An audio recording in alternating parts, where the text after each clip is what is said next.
Hello दोस्तों, कैसे हो आप सभी लोग। तो आज हम लोग MSW100 जो है MSW001 समाज कार्य का उद्गम और विकास, इसमें हम लोग ने इकाई 1 का जो है वो वीडियो बना करके समझ लिया है उस सेशन को।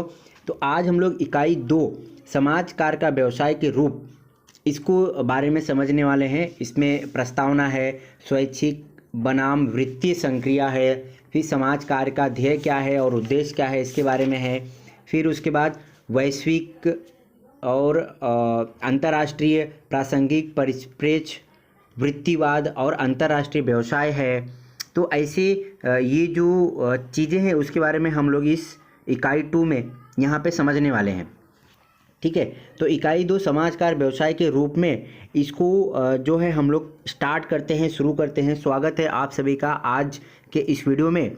यह वीडियो जो है मैं इसको 2 या 3 पार्ट में वीडियो बनाने वाला हूँ। पहला जो रहेगा वो आधा वीडियो होगा, फिर दूसरा जो रहेगा वो दूसरा आधा वीडियो रहेगा। ठीक है, तो इस वीडियो में हम लोग उद्देश्य जो है उसको समझने वाले हैं, इसका प्रस्तावना क्या है वो समझने वाले हैं, और फिर जो है स्वैच्छिक बनाम वृत्तीय संक्रिया को समझने वाले हैं। तो हम लोग शुरू करते हैं। उद्देश्य क्या है इस इकाई 2 का, इसको हम लोग समझ लेते हैं। इस इकाई में हम एक वृत्त के निर्माण पर विकास तथा सामाजिक कार्यकर्ताओं द्वारा मुद्दे पर पहुंचने के विभिन्न तरीकों का पर्यवेक्षण करेंगे। हम वहां से प्रारंभ करते हैं जहां से वृत्ति ने अपनी आधुनिक जड़ें पकड़ी। पश्चिमी यूरोप तथा उत्तरी अमेरिकी के औद्योगिकीकरण राष्ट्रों देशों में तथा सार्वजनिक तत्कालीन अंतर्राष्ट्रीय दृष्टिकोण के साथ समापन करेंगे। इस इकाई में समापन तथा आपको इस योग्य होना चाहिए, जैसे कि इसमें कुछ मुद्दे दिए गए हैं। हम लोग इस इकाई में ये चीज़ें समझने वाले हैं। दान तथा स्वैच्छिक संक्रिया में वृत्तीय प्रक्रिया का भेद कर सकेंगे। एक वित्तीय में के बुनियादी घटकों को पहचान कर सकेंगे। क्या समाज कार्य एक वित्तीय है पर विरामर्श का विवेचना कर सकेंगे। समाज कार्य के ध्येय और उद्देश्यों की पहचान कर सकेंगे। अंतर्राष्ट्रीय सामाजिक कार्य संघ यानी कि IFSW द्वारा संपुष्ट परिभाषा की व्यापक तथा जटिलता को समझ सकेंगे। तो 2.1 प्रस्तावना, इसका प्रस्तावना क्या है ये हम लोग देख लेते हैं। हमारे भूत यानी कि इतिहास के सारांश में सामाजिक कार्यकर्ताओं ने देशों के भीतर तथा उनके बीच अपने एक वित्तीय वृत्ति के रूप में स्थापित करने के लिए संघर्ष किया है।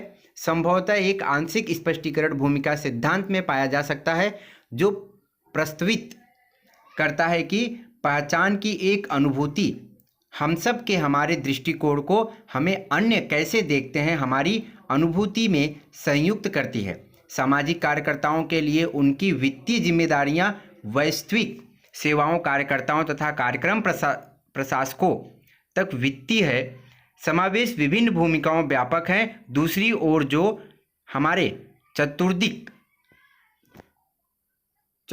है, जरूरत के समय समस्या खड़ी करने वाले अमान्य कार्यों जहां अन्यथा कोई नहीं होगा, तथा एक प्रथागत सामाजिक व्यवस्था के जोखिम को जहां वे लोग जो सुख चैन से हैं,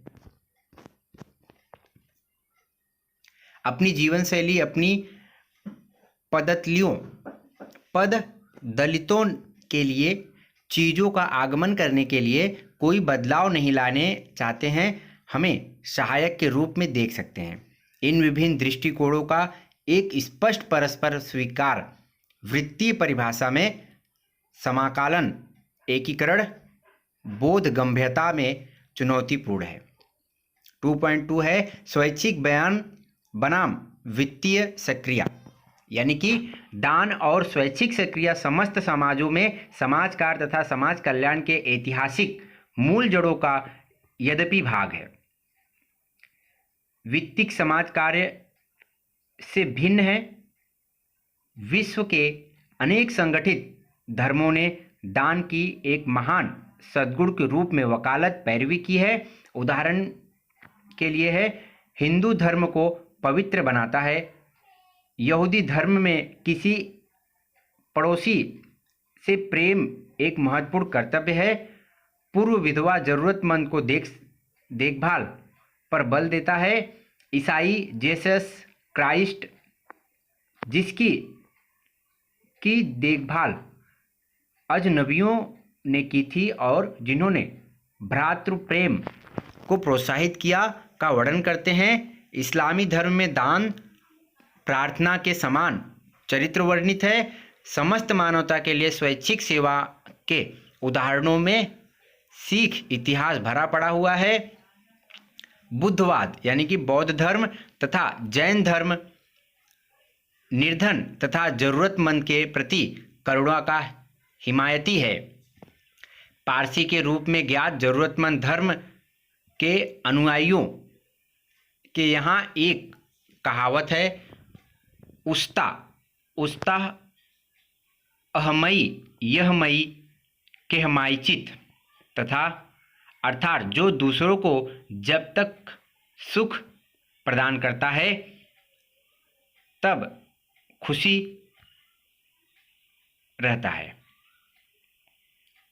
संभवतः यह मूल स्वभाव का एक भाग है जो कि आगे जाएं तथा व्यास्तग्रस्त व्यक्तियों को सहायता प्रदान की जाए, और ऐसा करना परोपकारिता को, किंतु मानवों की प्रवृत्ति स्वयंसेवी भी होती है और यहाँ स्वैच्छिक संक्रिया को विपरीत कुप्रभावित करती है। स्वैच्छिक संक्रिया यह संक्रिया है जो लोगों को स्वेच्छा से या उनकी रजामंदी से की जाती है। करुणा या दूसरों के हित की भलाई की चिंता की भावनाएं होती हैं तथा जिसके लिए उन्हें क्षतिपूर्ति के रूप में कोई वेतन नहीं मिलता है। स्वैच्छिक संक्रिया को मुख्यतः निम्नलिखित इन चीज़ों को देख सकते हैं नीचे जो दिया गया है। पहला है दूसरों की सहायता तथा सभी संभव तरीकों से उनको कुशल श्रम को प्रोन्नत करने वित्त आवश्यक रूप से नहीं की प्रेरणा। दी गई सहायता के बल किसी भौतिक लाभ की किसी प्रकार की अपेक्षा की अनुपस्थिति, सामाजिक सरोकार की एक भावना तथा जरूरत के दूसरों की सहायता, अभिमुखी प्रबोधन। भारत में यह एक प्रवृत्ति है कि श्रमदान को समाज कार्य के रूप में गढ़ दिया जाता है, समाज कार्य नाम दे दिया जाता है। शब्द श्रम यानी कि मानव श्रम तथा दान या सामूहिक हित को प्रोन्नत करने के लिए स्वैच्छिक मानवीय श्रम से आहारित है, जबकि कुशल क्षेम को प्रोन्नत करते हेतु लक्षित तथा सामान्य जनहित का परावर्तक श्रमदान समाज कार्य के सिर्फ उद्देश्यों के संदर्भ में वर्ण प्रणालियों तथा प्रविधियों और इसी प्रकार दर्शन के संदर्भ में भी भिन्न है। श्रमदान का लक्ष्य है कि ठोस कार्य सम्मानता प्राप्त हो तथा अंतर्हितिक दर्शन में यह प्रत्येक व्यक्ति का कर्तव्य है कि वह दूसरों तथा समुदाय के कुशल क्षेम के लिए अपने श्रम का अवदान करे। विशेषीकृत ज्ञान तथा प्राविधिक कौशलों का अपेक्षा नहीं है तथा व्यक्तियों की जरूरतों, खास तौर से अमूर्त आवश्यकताओं तथा प्रेम, स्नेह, अनुराग, स्वायत्तता, आदर, मान्यता तथा स्व वास्तवीकरण सकेंद्र नहीं है। जन संबलता, सहायता प्रावधान के साधन भी भिन्न है क्योंकि श्रमदान के साधन मानव श्रम है।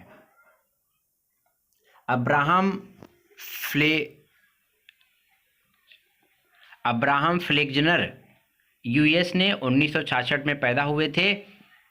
वे चिकित्सीय शिक्षा के सुधारक के रूप में जाने जाते हैं क्योंकि उन्होंने एक प्रभावकारी दस्तावेज लिखा, दी फ्लेक्जनर रिपोर्ट,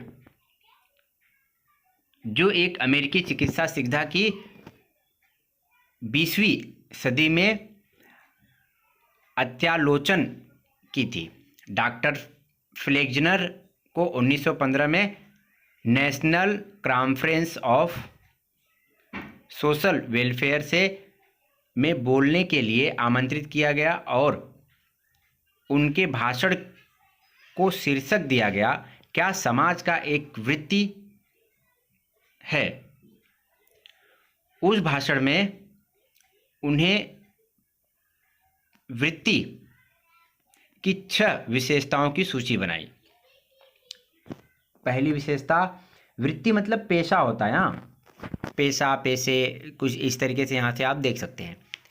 तो पहला है व्यापक वैयक्तिक उत्तरदायित्वों के साथ बौद्धिक संचालन युक्ता, स्वतंत्र संसाधनपूर्ण तथा जटिल समस्याओं में अनियोजित अबाधित प्रज्ञा क्या करता है का निर्माण। दूसरा है विज्ञान और ज्ञानार्जन पर आधार अभ्यास। तीसरा है एक व्यावहारिक तथा सुनिश्चित समापन हेतु ज्ञानोपयोग, शैक्षिक दृष्टि से संचरणीय एक प्रविधिधारण। पांचवा है स्वयं संगठन का रुझान, सहायता वृत्तियां अभिप्रेरणा में परहितकारी है। यद्यपि अनेक वर्षों से यह आम है कि समाज कार्य को एक वृत्ति के रूप में संवर्धित किया गया है। विद्वान लगभग एक शताब्दी से यह बहस कर रहे हैं कि क्या समाज कार्य फ्लेक्जनर की सभी कसौटियों को पूरा करता है। 1957 में समाजशास्त्री अर्नेस्ट ग्रेनवुड ने एट्रीब्यूट्स ऑफ ए प्रोफेशन प्रकाशित किया, जिसमें पुनः सुझाव दिया कि व्यक्तियों को सामाजिक मान्यता की आवश्यकता होती है। ग्रीनवुड की वृत्ति की विशेषताओं की सूची समाहित करती है।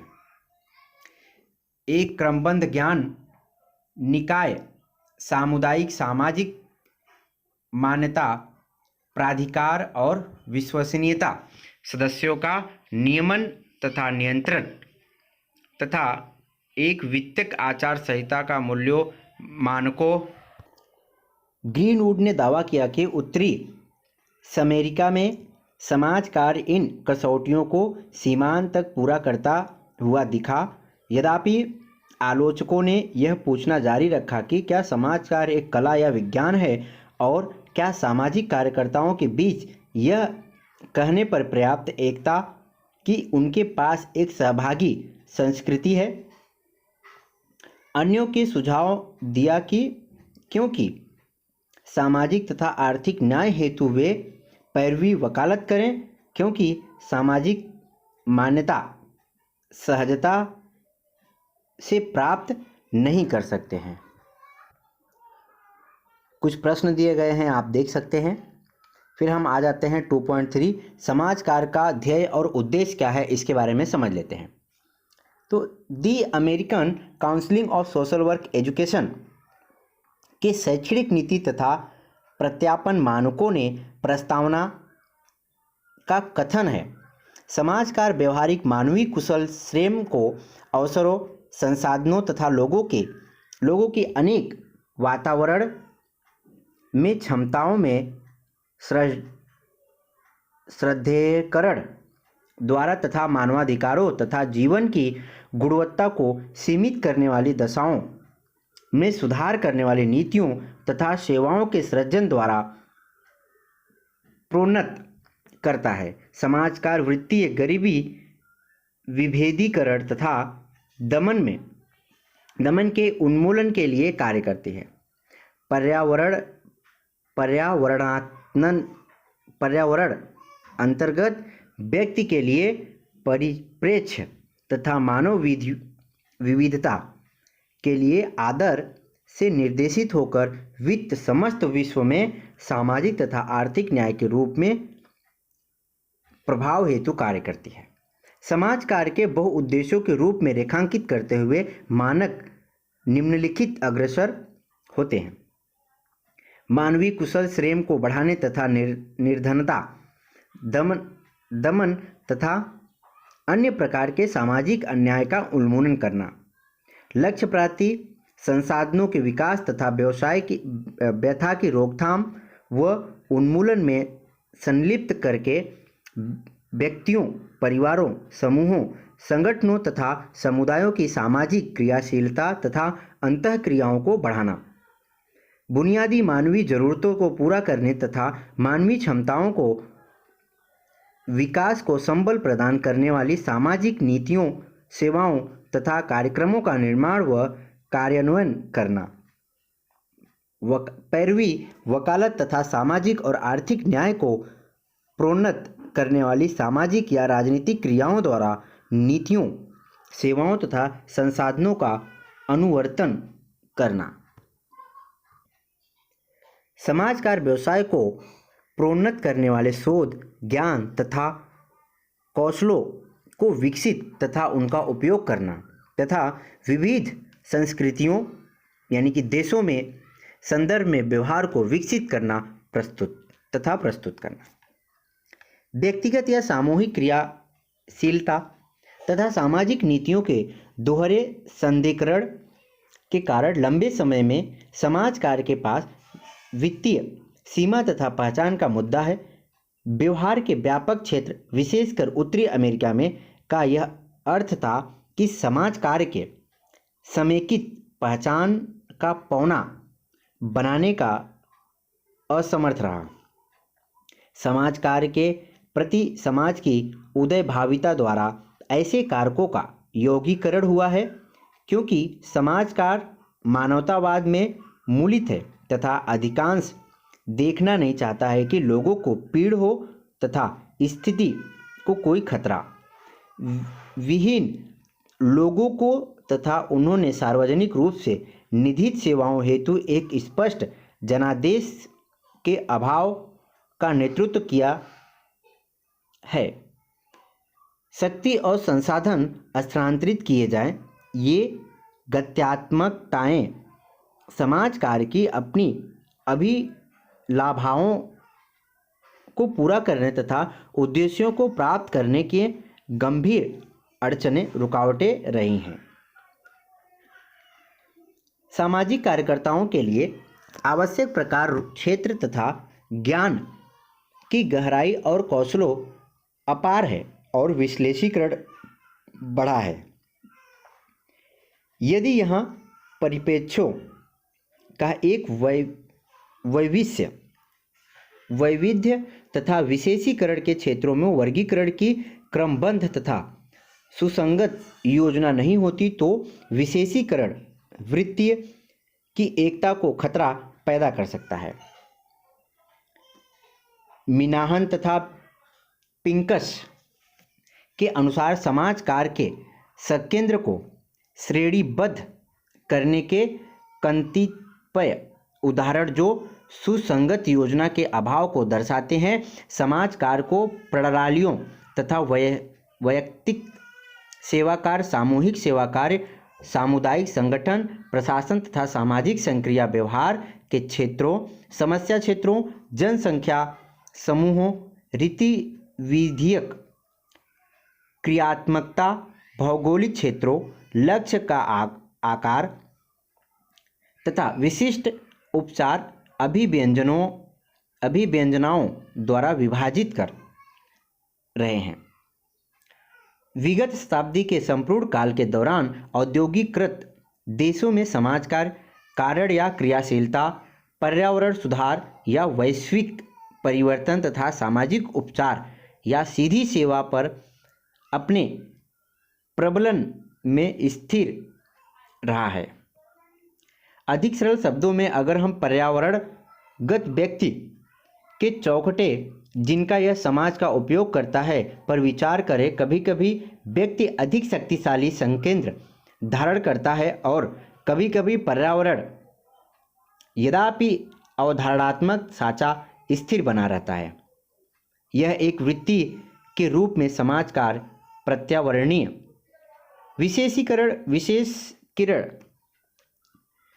विशेषीकरण के क्षेत्रों के संदर्भ में समाविष्ट होने की एक इच्छा के साथ द्विगुणित होने पर एक प्रभाव तथा एक संवैधानिक पहचान के रूप में परिणित हुआ है। पोपल कहते हैं कि समाज कार्य अपने प्रमुखत्व की पुष्टि हेतु अधिक उपजर्वक हो रहा है, जहां सामाजिक कार्यकर्ताओं के शीर्षक की सीमित करने हेतु उन्हें उन व्यक्तियों के लिए समाज कार्य क्या कहा जाए जिसके पास औपचारिक समाज कार्य प्रमाण पत्र है, जो निश्चित भूमिकाएं निभाते हैं। भारत में समाज कार्य अपने विकास के एक बिंदु पर है। यहाँ कतिपय वे भी मुद्दे विचारित मंडल लिखते हैं कि विशेषीकरणों, संज्ञानात्मक, चिकित्सकीय तथा मनःचिकित्सकीय समाज कार्य अंतराहरण भारत के स्वतंत्रोत्तर काल में उद्गम हुआ है।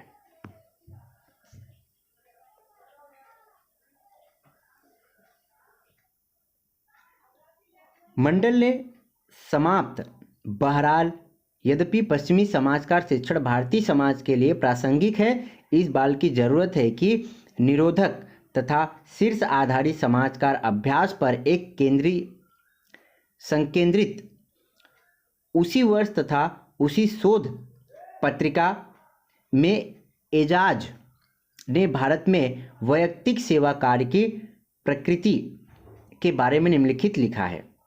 भारत में स्वदेशीकरण के लिए इस अनुकरण में वैयक्तिक सेवा कार्य की भूमिका ने स्वलक ध्यानाकर्षित किया। प्रबलन सामाजिक विकास की जरूरतों को पूरा करने स्थानांतरित होता हुआ दिखाई देता है। आर्थिक और विकासात्मक समस्याओं के अतिरिक्त भारत, खासतौर पर नगरीय भारत, पारिवारिक, व्यक्तिगत और सामाजिक समस्याओं से घिरा हुआ है। समाजकार और विशेषतः वैयक्तिक समाजकार ऐसी समस्याओं के हल का प्रयास करता है। सामाजिक उपचार के एक रूप में प्रभावकारी होने के लिए वैयक्तिक सेवा कार्य को इसलिए भारत के लोगों के जीवन को प्रभावित करने वाले सांस्कृतिक तथ्यों तथा मंतांतरों को अवश्य ही अंतर्निहित करना चाहिए। पश्चिमी समाजकार तथा भारत के समाजकार दोनों की दिशा में परिस्थिति के साथ हम अधिक नव्य होने के लिए 2002 तथा 2003 में प्रकाशित दो लेखों की ओर हम मुड़ सकते हैं। द